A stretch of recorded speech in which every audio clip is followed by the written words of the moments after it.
बच्चों, आइए अब देखते हैं आपके पाठ्य पुस्तक में संकलित निबंध शिरीष के फूल। आचार्य हजारी प्रसाद द्विवेदी कहते हैं कि जहाँ बैठकर यह लेख लिख रहा हूँ उसके आगे पीछे दाएं बाएं शिरीष के अनेक पेड़ हैं। जेठ की जलती धूप में जबकि धरित्री निर्धूम अग्निकुंड बनी हुई थी। निर्धूम, निर्धूम माने धुआं रहित। अग्निकुंड जैसे हवन कुंड होता है, अग्नि प्रज्वलित होती है, लेकिन हवन में धुआं होता है, लेकिन इस जेठ की जलती धूप में जो अग्नि प्रज्वलित है उसमें धुआं नहीं है। शिरीष नीचे से ऊपर तक फूलों से लद गया था।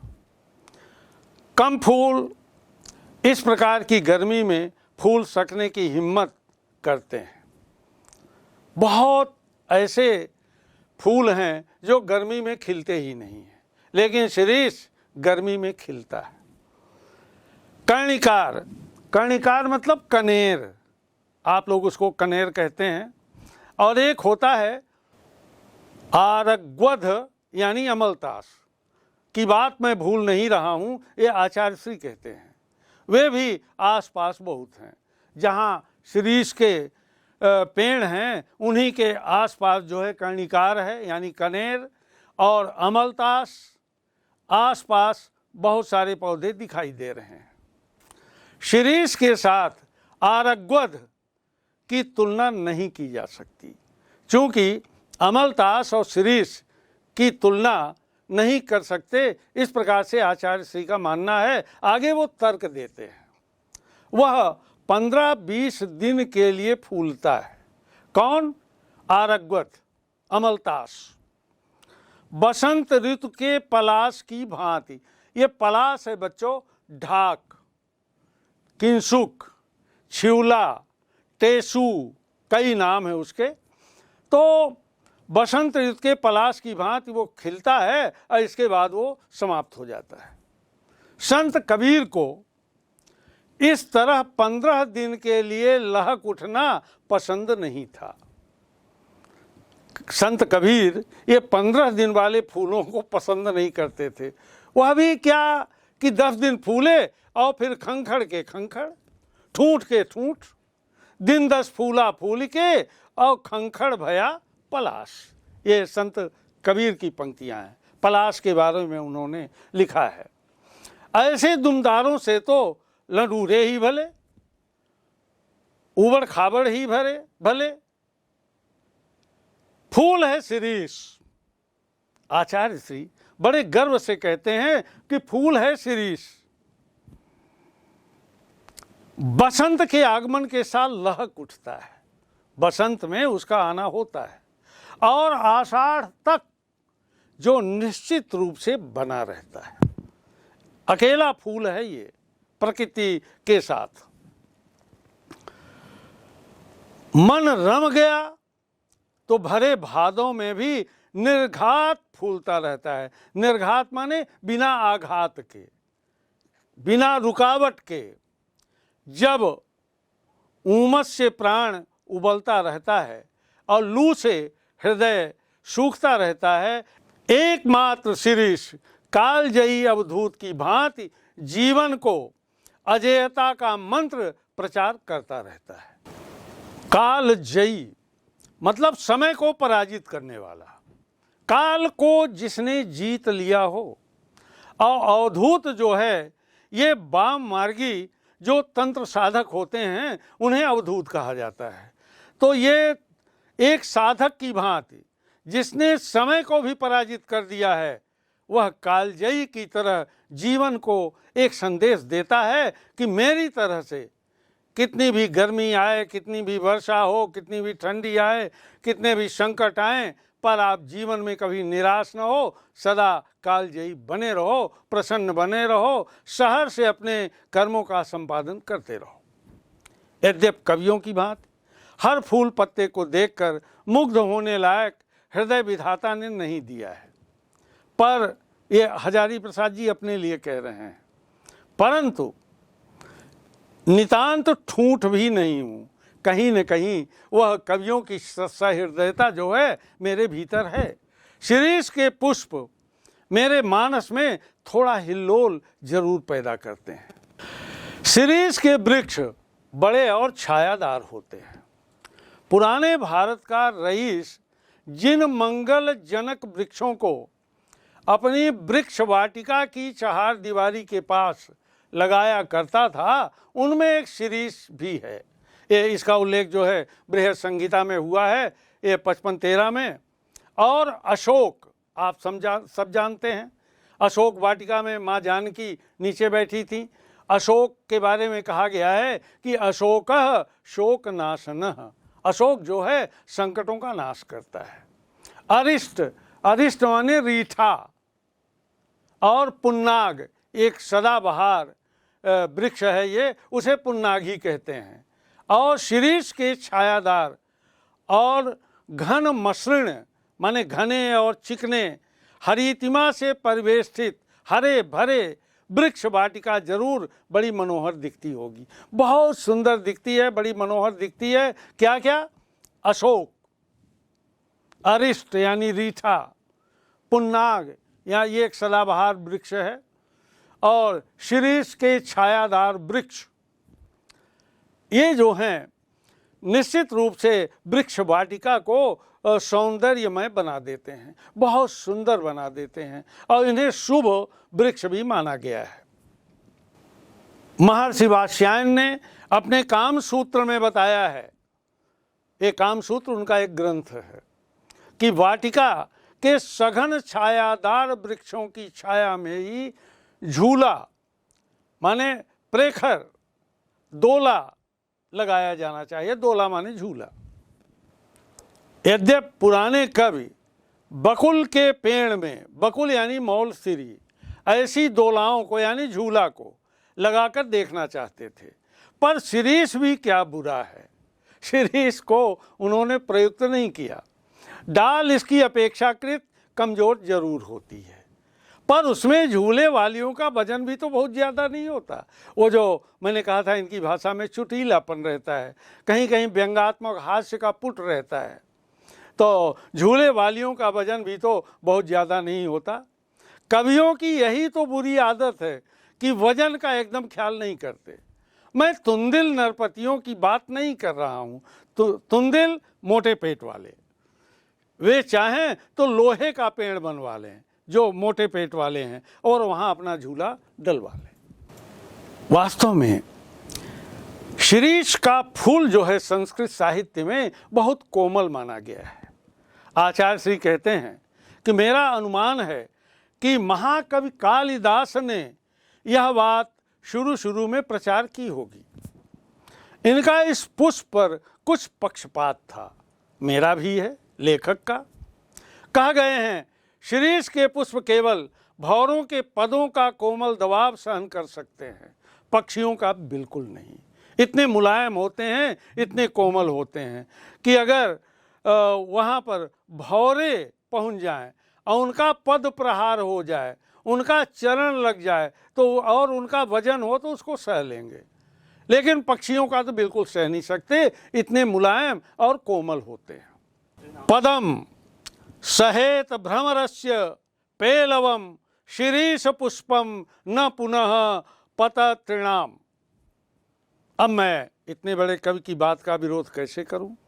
हजारी प्रसाद जी कहते हैं सिर्फ विरोध करने की हिम्मत न होती तो भी कुछ कम बुरा नहीं था, यहाँ तो इच्छा भी नहीं है।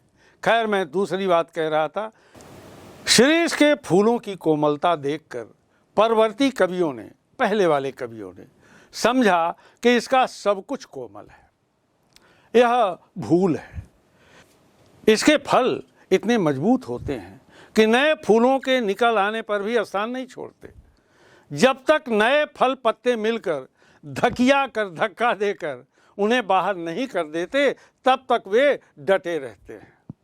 बसंत के आगमन के समय जब सारी वनस्थली पुष्प पत्र से मरमरित होती रहती है, जब समूचा वन, समूचा जंगल, समूची वाटिका में पुष्प फैल जाते हैं, पुष्प खिल उठते हैं, तब शीरीष के पुराने फल बुरी तरह खड़खड़ाते रहते हैं, पक जाते हैं। हवा चलती है तो खड़खड़ाते हैं। मुझे उनको देखकर उन नेताओं की बात आती है। देखिए यहाँ पर भी व्यंग, जो किसी प्रकार जमाने का रुख नहीं पहचानते और जब तक नई पौध के लोग उन्हें धक्का मार कर निकाल नहीं देते तब तक जमे रहते हैं जैसे शीरीष के फल। ये नेताओं के लिए एक व्यंग किया है आचार्य हजारी प्रसाद द्विवेदी ने कि जब नए नेता आकर के उन्हें धक्का दे के बाहर कर देते हैं तब वो अपनी सीट छोड़ते हैं, तब वे हटते हैं। आचार्य हजारी प्रसाद द्विवेदी कहते हैं, मैं सोचता हूँ कि पुराने की यह अधिकार लिप्सा, अधिकार की लालसा, इच्छा क्यों नहीं समय रहते समाप्त हो जाती, क्यों ये सावधान नहीं हो जाते। जरा और मृत्यु, जरा माने बुढ़ापा, बुढ़ापा और मौत, ये दोनों ही जगत के अति परिचित और अति प्रामाणिक सत्य है। ये शाश्वत सत्य है। हर व्यक्ति को बुढ़ापा आएगा और हर व्यक्ति की मृत्यु होगी, इसे नकारा नहीं जा सकता। गोस्वामी तुलसीदास जी ने अफसोस के साथ इनकी सच्चाई पर मुहर लगाई थी कि धरा को प्रमाण यही, तुलसी जो फरा सो झरा, जो बरा सो बुताना। गोस्वामी जी ने लिखा है कि इस धरा का, इस धरती का यही प्रमाण है कि जो फरा माने जो पुष्पित हुआ, पल्लवित हुआ, पुष्पित हुआ, फल आए वो झड़ते भी हैं, और जो प्रज्वलित होता है, जलता है, बढ़ता है, बड़ा सो बुताना, वह समाप्त भी होता है। आचार्य हजारी प्रसाद द्विवेदी कहते हैं, मैं शीरीष के फूलों को देखकर कहता हूँ कि क्यों नहीं फलते ही समझ लेते बाबा झड़ना निश्चित है। एक संदेश भी इसमें जा रहा है पूरे समाज को कि जन्म लेते ही यह समझ जाना चाहिए व्यक्ति को कि हमें एक दिन यहाँ से जाना है। पर सुनता कौन है? महाकाल देवता सपा सब कोड़े चला रहे हैं। कोड़ा चलाना, फटाफट सपा सब, जीर्ण और दुर्बल झड़ रहे हैं। जिनमें प्राण कण थोड़ा भी ऊर्ध्वमुखी है वे टिक जाते हैं। दुरंत जिनका विनाश होना मुश्किल है, प्राण धारा सर्वव्यापक कालाग्नि का संघर्ष निरंतर चल रहा है। मूर्ख समझते हैं जहां बने हैं वहीं देर तक बने रहें तो काल देवता की आंख बचा जाएंगे। ऐसा जबकि होता नहीं है। काल की आंखों से कोई बच नहीं सकता। वे बड़े भोले हैं, वे हिलते डुलते रहें, स्थान बदलते रहें, आगे की ओर मुंह किए रहें तो कोड़े की मार से बच भी सकते हैं और जमे कि मरे। जो रुक गए वे मर गए। इसलिए हमेशा हमारे यहाँ सूक्त है कि चरे वेति प्रचलामः निरंतरम। आचार्य हजारी प्रसाद द्विवेदी फिर से शीरीष को अवधूत के रूप में व्याख्यायित करते हुए कहते हैं कि एक बार मुझे मालूम होता है कि यह शीरीष एक अद्भुत अवधूत है, अद्भुत सन्यासी है, यह अद्भुत तांत्रिक है। दुख हो या सुख पर वह हार नहीं मानता। वो संपत्तौ च विपत्तौ च महताम एक रूपता। संकट में सुख में वह एक रूप बना रहता है, जैसे भगवान वेदव्यास में गीता में कहा है, न ऊधव को लेना न माधव का देना, किसी से कोई मतलब नहीं। जब धरती और आसमान जलते रहते हैं तब भी ये हजरत, ये महाशय न जाने कहाँ से अपना रस खींचते हैं। मौज में आठों याम मस्त रहते हैं, रात दिन यह प्रसन्न ही रहते हैं। एक वनस्पत शास्त्री ने मुझे बताया कि यह वो श्रेणी का पेड़ है जो वायुमंडल से अपना रस खींचता है। ऐसे बहुत सारे पौधे हैं, जैसे एक पीली लता वाला पौधा आपने देखा होगा जो दूसरे पौधों का रस खींच करके जीवित रहती है। ऐसे पौधों को परजीवी कहा जाता है। तो वायुमंडल से रस खींचता होगा, जरूर खींचता होगा, नहीं तो भयंकर लू के समय इतने कोमल तंतुजाल और ऐसे सुकुमार केसर को कैसे उगा सकता था। ये केसर को भी उगाते हैं। अवधूतों के मुंह से ही संसार की सबसे सरस रचनाएं निकली हैं।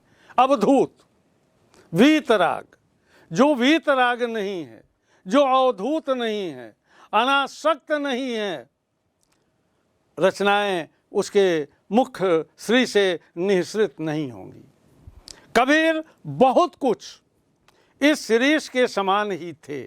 संत कबीर के बारे में मस्त, बेपरवाह, पर सरस और मादक। कबीर एक फक्कड़ था। वो तो सीधे बोलता है, साधो देखो जग बौराना, सांच कहे तो मारन धावे और झूठे जगपति आना। वह मस्त मौला जो है बहुत सटीक बात कहता था। सरस, नीरस, मादक, पर था वो मस्त और बेपरवाह। महाकवि कालिदास भी जरूर अनासक्त योगी रहे होंगे। निर्लिप्त, अनासक्त यानी निर्लिप्त, जो आसक्त न हो संसार से, निर्लिप्त शुद्ध। तो महाकवि कालिदास भी निर्लिप्त योगी रहे होंगे।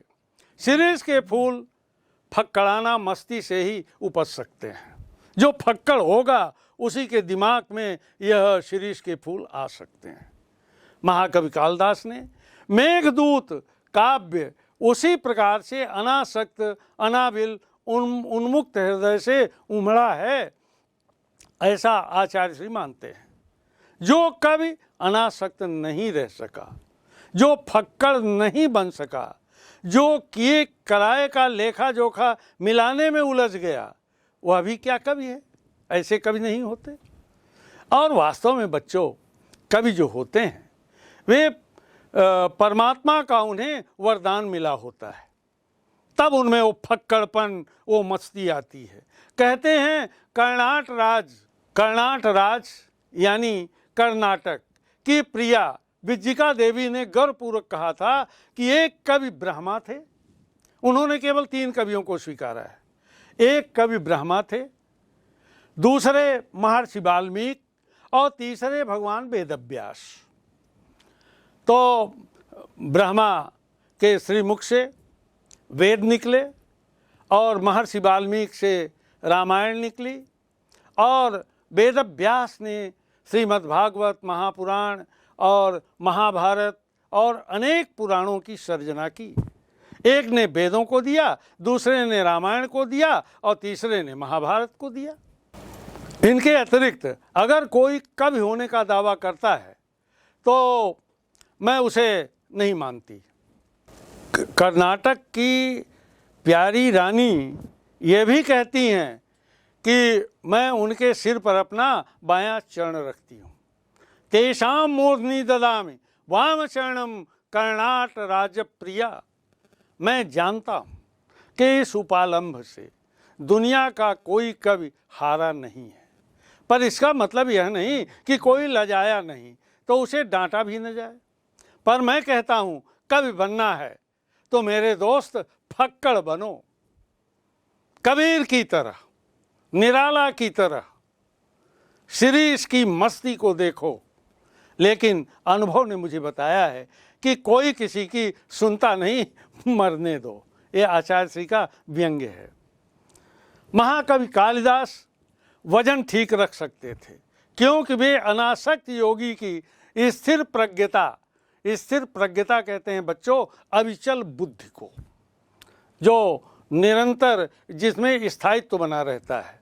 विदग्ध प्रेमी अच्छी तरह से तपा हुआ, विदग्ध माने अच्छी तरह से तपा हुआ, दग्ध माने जलना, और वी उपसर्ग है विशेष रूप से जला हुआ। प्रेमी का जो हृदय पा चुका है वही कवि हो सकता है।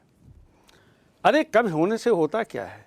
मैं भी छंद बना लेता हूँ, तुक जोड़ लेता हूँ, और कालिदास भी छंद बना लेते थे, दुख भी जोड़ सकते होंगे। इसीलिए हम दोनों एक श्रेणी के नहीं हो जाते। पुराने समय ने किसी ऐसे ही दावेदार को फटकारते हुए कहा था कि वयमपि कवयः कवयस्ते कालिदासाद्या। मैं तो मुग्ध और विस्मय विमूढ़ होकर कालिदास के एक एक श्लोक को देखकर हैरान हो जाता हूं। अब इस शिरीष के फूल का ही उदाहरण लीजिए। शकुंतला, महाकवि कालिदास ने अभिज्ञान शाकुंतलम नाम का एक नाटक लिखा है, जिसकी नायिका है शकुंतला। शकुंतला बहुत सुंदर थी। सुंदर क्या होने से कोई हो जाता है, देखना चाहिए कितने सुंदर हृदय से वह सौंदर्य डुबकी लगाकर निकला है, माने सौंदर्य में कितना डूबा है। कालिदास शकुंतला के सौंदर्य को देखकर निश्चित रूप से डूबे होंगे। शकुंतला कालिदास के हृदय से निकली थी। विधाता की ओर से कोई कार्पण्य नहीं था। कार्पण्य माने बच्चों कंजूसी। विधाता ने उसे गढ़ने में, बनाने में कोई कंजूसी नहीं बरती थी। कवि की ओर से भी नहीं, कवि ने भी कहीं कंजूसी नहीं दिखाई उसका वर्णन करने में। राजा दुष्यंत भी अच्छे भले प्रेमी थे। राजा दुष्यंत शकुंतला से प्यार करते थे। उन्होंने शकुंतला का एक चित्र बनाया था, लेकिन रह रह कर मन खींच उठता था, कहीं न कहीं कुछ छूट गया है। ये खिन्नता उनके दिमाग में बनी रही। बड़ी देर के बाद समझ में आया कि शकुंतला के कानों में वे कर्ण फूल की तरह शिरीष पुष्प को देना भूल गए, जिसके केसर गंडस्थल तक लटके हुए थे। गंडस्थल गाल तक, और रह गया है शरद चंद्र किरणों के समान कोमल और शुभ्र मृणाल माने कमल नाल का हार, जो हृदय में पहना जाता है, गले में पहना जाता है। कालिदास सौंदर्य के बाह्य आवरण को भेद कर उसके भीतर तक पहुंच सकते थे, चूंकि वे बहुत ही संवेदनशील थे, बहुत ही पारखी थे, बहुत ही अनुभवी थे। दुख हो कि सुख, वे अपना भावरस उस अनासक्त कृपी बल की भांति, एक कृपी बल जो है बच्चों किसान को कहा जाता है, कृपी बल की भांति खींच लेते थे, जो निर्दलित इक्षुदंड से रस निकाल लेता है किसान। ये इक्षुदंड क्या है? गन्ना, गन्ने का दंड, इक्षु माने गन्ना। कालिदास महान थे। वे अनासक्त रह सके थे, निर्लिप्त भाव से जी रहे थे। कुछ इसी श्रेणी के अनासक्त आधुनिक हिंदी कवि महाकवि सुमित्रानंद पंत हैं। कई बार रवीन्द्रनाथ में भी यह खूबी थी, यह अनासक्ति थी। एक जगह उन्होंने लिखा है, राज्योद्यान का सिंह द्वार कितना ही अभ्रभेदी क्यों न हो, अभ्रभेदी माने आसमान को भेदने वाला, उसकी शिल्प कला कितनी ही सुंदर क्यों न हो, कितना खूबसूरत वो बनाया गया हो, वह यह नहीं कहता कि हम में आकर ही सारा रास्ता समाप्त हो गया और बहुत सारे शिल्प बने होंगे। असल गंतव्य स्थान उसे अतिक्रम करने के बाद ही है, यही बताना उसका कर्तव्य है।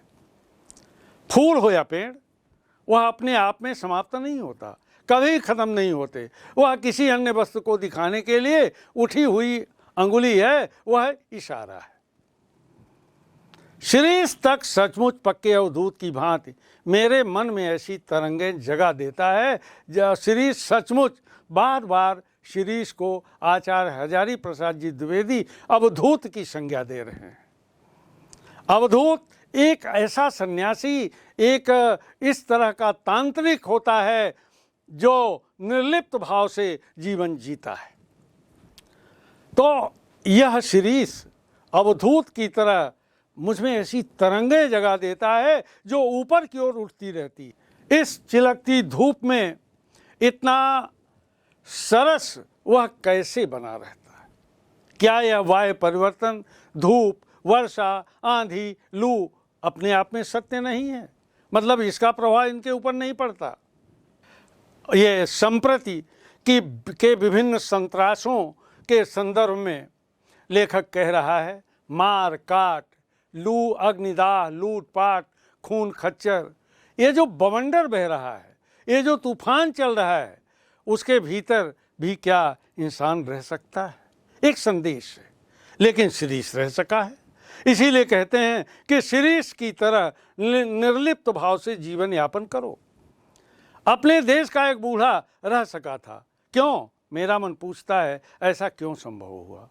क्योंकि वो शिरीष भी अवधूत है, सन्यासी है, तांत्रिक है, योगी है, अनासक्त है, निर्लिप्त है। शिरीष वायुमंडल से रस खींच कर इतना कोमल और इतना कठोर है। एक संत हुआ था जिसे हम लोग महात्मा गांधी के नाम से जानते हैं। महात्मा गांधी भी वायुमंडल से रस खींचकर इतना कोमल और इतना कठोर हो सका था। मैं जब जब शिरीष की ओर देखता हूँ तब तक एक हूक उठती है, एक पीड़ा उठती है। हाय, वह अवधूत आज कहाँ है?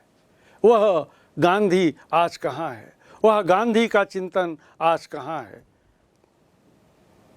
बच्चों, शिरीष के फूल जो निबंध है, ललित निबंध है, इनकी लालित्यपूर्ण भाषा के संदर्भ में आपको बता ही चुका हूँ और इस निबंध को भी आपने पढ़ा। बहुत ही सरस और बहुत ही प्रवाहमय निबंध है ये, आपकी समझ में आ गया है। अब आइए हम कुछ प्रश्नों को देखें। बार बार जो लेखक शिरीष के पुष्प को कालजयी अवधूत कह रहा है, तो क्यों? लेखक जो है शिरीष को कालजयी अवधूत सन्यासी की तरह क्यों मानता है, क्यों माना है? बच्चों, लेखक को शिरीष में कालजयी अवधूत सन्यासी की तरह समानता दिखाई देती है। एक कालजयी सन्यासी काल, विषय वासनाओं, क्रोध, मोह इत्यादि से स्वयं को अलग कर लेते हैं। ऐसे ही शिरीष को लेखक ने माना है। उस पर काल का प्रभाव दृष्टिगोचर नहीं होता। प्रचंड गर्मी में भी वह फलता फूलता है। प्रचंड गर्मी में फलने वाला पेड़ बहुत कम देखने को मिलता है। वह जला देने वाली गर्मी और परेशान करने वाली उमस में भी अविचल खड़ा रहता है। उसी समय में अपने फूलों की सुगंध से लोगों को आगे बढ़ाने की प्रेरणा देता है। वह प्रेरक के रूप में है। वह हमें कालजयी अवधूत सन्यासी के समान मुसीबत से कभी हारने के लिए प्रेरित नहीं करता। वो कहता है आप चलते रहो और विजय को प्राप्त करो। एक प्रश्न और बनता है कि हृदय की कोमलता को बचाने के लिए व्यवहार की कठोरता भी कभी कभी जरूरी होती है। स्पष्ट करना है, इसे स्पष्ट करें। तो शिरीष के विषय में लेखक मनुष्य को एक सीख देता है। यह बहुत ही संदेश परक ललित निबंध है। लेखक के अनुसार जिस प्रकार शिरीष को कोमल मानकर कभी उसे पूरा ही कोमल मान लेते हैं तो यह उसके साथ अन्याय है। इसके फल उतने ही कठोर और सख्त होते हैं।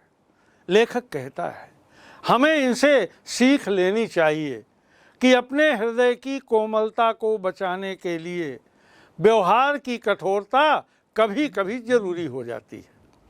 यदि हम अपना व्यवहार कभी कठोर कर लेते हैं तो लोगों से ठगे जाने का खतरा कम होता है।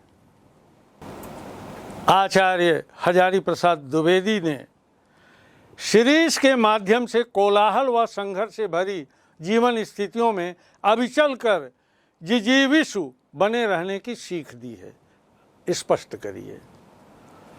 शिरीष ऐसे समय में फलता फूलता है जब प्रचंड रूप से गर्मी पड़ रही होती है। मनुष्य का जीवन संघर्षों तथा कष्टों से भरा हुआ है।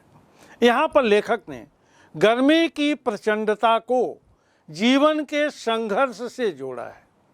शिरीष का वृक्ष इतनी प्रचंडता को बड़े आराम से झेलता ही नहीं है, बल्कि अपने कोमल फूलों को खिलाकर यह सिद्ध कर देता है कि विकट परिस्थितियों में भी मनुष्य जीने की इच्छा को बनाए रखकर उससे पार पा सकता है।